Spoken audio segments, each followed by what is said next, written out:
ભાવનગરમાં લઠ્ઠાકાંડનો જે પૂરો મામલો સામે આવ્યો તો મૃત્યુઆંક સતત વધી રહ્યો છે। આ મૃત્યુઆંક હવે 8 પર પહોંચ્યો છે। જી હા, વધુ એકનો ઝેરી દારૂએ નકલી દારૂએ ભોગ લીધો। કેબિનેટ મંત્રી જીતુ વાઘાણી દર્દીઓની મુલાકાત લેશે તેવી વિગતો સામે આવી રહી છે। સાથે સાથે લઠ્ઠાકાંડને લઈને પણ કોંગ્રેસ એક્શન મોડમાં આવી ગઈ છે। જિગ્નેશ મેવાણી સહિત કોંગ્રેસ નેતા પણ હોસ્પિટલ પહોંચ્યા છે। બીજી તરફ પોલીસ સમગ્ર મામલે કરી રહી છે તપાસ। ગુજરાત બહાર પણ પોલીસે તપાસ હાથ ધરી છે।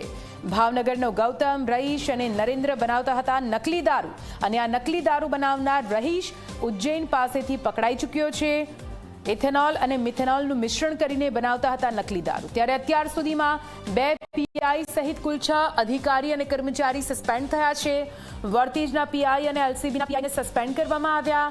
હાલ 13 આરોપીઓને 10 દિવસના રિમાન્ડ પર મોકલવામાં આવ્યા છે।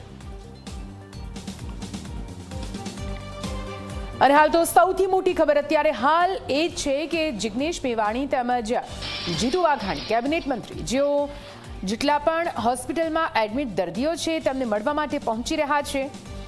વધુ માહિતી સાથે સંવાદદાતા નવનીત જોડાઈ ગયા છે ફોનલાઈન પર। નવનીત, મૃત્યુઆંક 8 પર પહોંચી ચૂક્યો છે, હજુ પણ કેટલાકની હાલત ગંભીર છે અને હવે નેતાઓ પણ આ મામલાને ગંભીરતાથી લેતા હોસ્પિટલ પહોંચી રહ્યા છે। શું કે દ્રશ્યો, શું કે હલચલ ત્યાંથી સામે આવી રહી છે નવનીત?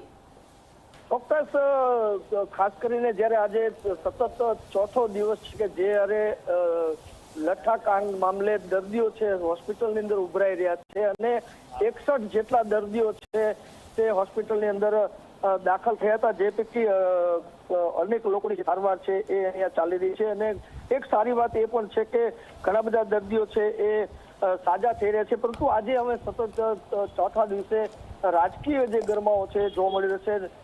જિગ્નેશ મેવાણી ધારાસભ્ય કોંગ્રેસના છે એ પણ અહીંયા પહોંચે છે। પ્રવીણ રાઠોડ જે પૂર્વ ધારાસભ્ય ક્ષણોની અંદર અહીંયા સરટી હોસ્પિટલની અંદર આવનાર છે। એટલે કે કહી શકાય કે જે રીતના આ જે મામલો છે ગંભીર બન્યો છે અને તમામ જે સ્તરે કોઈ પણ કચાશ ન રહી જાય એની માટે થઈને તકેદારીના ભાગરૂપે જે પગલાં છે એ લેવાઈ રહ્યા છે અને રાજકીય નેતાઓ છે એ દર્દીના હાલચાલ પૂછવા માટે અત્યારે હોસ્પિટલ પહોંચી રહ્યા છે।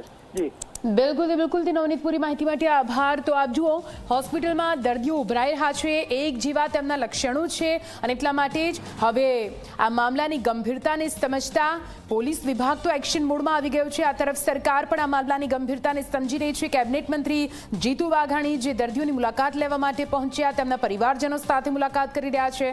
આ તરફ કોંગ્રેસના જિગ્નેશ મેવાણી પણ કઈ રીતે હાલ તો હોસ્પિટલની મુલાકાતે પહોંચ્યા તેના દ્રશ્યો ટીવી સ્ક્રીન પર આપ જોઈ રહ્યા છો।